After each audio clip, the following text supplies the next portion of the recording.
Thanks for checking out our virtual storytime and more for the month of April.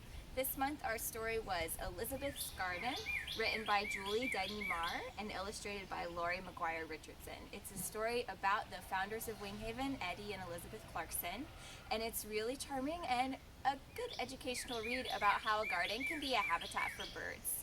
And this book is available for sale at Winghaven, so come and find it the next time you're able to visit, or you can order it on our website as well.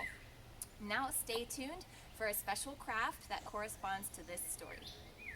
Okay, we're here in the Seed Wildlife Garden under the pavilion, and our craft today is to make some play binoculars. If you have real binoculars at home, that's awesome. They're going to work great to help you see birds far away, just like they're right in front of your face. But to practice using binoculars, or just to help you focus in, these can be really helpful, and the materials to make them are really simple. It's just 2 toilet paper rolls like this, a little bit of yarn.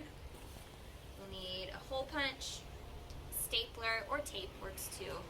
And then if you want to decorate, we've got some construction paper that we've cut in half and a little bit of paint, but we'll get to that. To make the bare bones of the binoculars, you're going to take your 2 toilet paper rolls and have a grown-up help you if you need it. Staple them together in the middle. And really, that's easy enough to make a kind of minimalist binocular set, if you will. But to string them around your neck, you're going to hole punch on either side, on the outside. And then take a length of yarn that would fit around your neck like a necklace. And just tie it into those holes that you just punched. Just like this. This is a craft that is kind of a classic at Winghaven. We do it every year with our preschool students who are part of our preschool environmental education program, PEEPS. And we've done it at Storytime, plenty of other programming. It's just an oldie but a goodie. And it's a good way to use up old toilet paper rolls as well, which would otherwise be recycled or thrown away. So now we've got our binoculars, and they'll work to help you focus in on birds outside. But if you want to make them your own, you could always take markers or paint and decorate these. But we like using construction paper because it gives you a little more freedom with design. So I've got a finished one here of how I'm decorating mine today. Kind of a Jackson Pollock style thing, but done with natural materials that I've found in the garden. So what you'll need to make this style of decoration is a shoebox or something similar to this, a cardboard box. Even kind of an open container that you could shake around would work as well. As long as you're okay with getting some paint inside of it, something old. You're going to need a little bit of paint in some bowls or plates. And then you're going to need some materials that you could rattle around in this box that have some weight to them. So what I found in the garden was a little pine cone, some gumballs from our sweet gum tree, and I was really excited to find some fava bean pods growing at last in our children's garden. So we'll crack those open and see what the beans look like inside.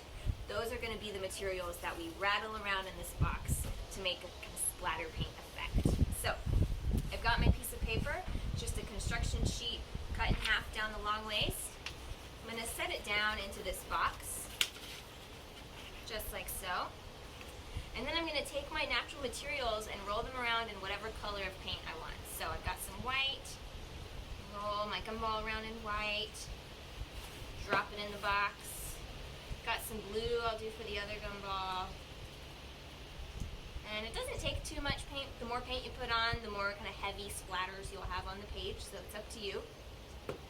And you can see how different materials that you use would make a slightly different design. So you could try a few and see how the different materials change the overall effect at the end. I've got my pine cone and some yellow paint, and now let's try these fava beans. I'm going to break them open.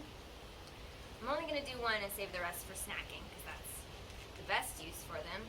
How beautiful is that? There's our bean. Nice and big. Oh, amazing.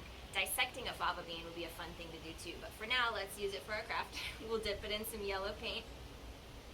Drop it in. Let's see what else we have in here. Oh, 2 more, I think.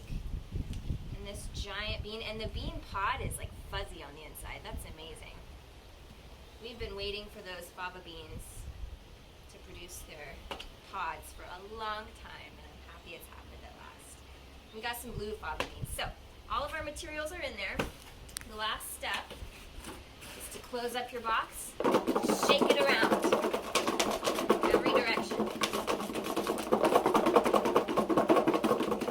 Alright, let's see how that worked out. Pull out my paper, and we've got a nice white, yellow, and blue splatter design by the fava beans and gumballs and pine cones. I'm going to set that to dry. I've got one I did earlier. I'll show you how to put it on your binoculars because it's mostly dried by now. You're going to take your binocular set, wrap it around like this, grab your stapler again, and staple over that long edge. And again, you could use tape if you want to tape these ends onto the binoculars. That works as well. Stapler is a little more sturdy and durable if you're going to be running around with your binoculars. But those are finished. I'm going to put them on. Yep, they work. So enjoy your binoculars, and most of all, enjoy watching for birds outside your window. It is a great, great time of year to be having your eyes on nature. There's so much happening. Birds are building nests and having babies. Flowers are blooming. So be sure to use your binoculars to look outside and see what's going on. There's some awesome stuff happening out in nature right now. Thanks guys for joining us, and hope to see you next time. Bye-bye.